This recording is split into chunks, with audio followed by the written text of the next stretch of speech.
सध्या जगात गॅसच्या पुरवठ्याबद्दल बरीच चर्चा चालू आहे.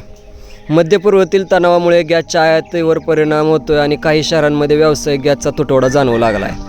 कारण आपला मोठा गॅस बाहेरूनच येतो. पण इथं एक वेगळीच गोष्ट शांतपणे घडत असते. सेंद्रिय कचरा आणि निसर्गाच्या मदतीने गॅस इथेच तयार होत असतो. आवाज नाही, गाजावाजा नाही, पण काम रोज चालू असते. जगाच्या बाजारात काय होतं, युद्ध, पुरवठा, दरवाढ, त्याचा परिणाम इथल्या स्वयंपाकघरापर्यंत येतो. कारण भारताचा बराचसा LPG गॅस बाहेरून येतो आणि पुरवठा अडला की अडचणी दिसू लागतात. पण काही घरात अशी व्यवस्था असते जिथे गॅस अंगणातूनच तयार होतो.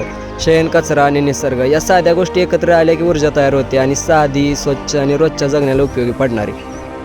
जगात गॅस कुठून येतो याची चर्चा चालू असते आणि तो इथे शांतपणे तयार होत असतो. बाहेर काय चाललंय ते चालूच असतं. पण काही घरात अशी व्यवस्था असते जिथे गॅस अंगणातूनच तयार होतो आणि शेण, कचरा आणि निसर्ग याच्यातून तयार होणारी ही साधी ऊर्जा कधी कधी लक्षच जात नाही. पण अशा छोट्या बायोगॅस प्लांटमधूनच रोजच्या स्वयंपाकाचा गॅस शांतपणे तयार होत असतो.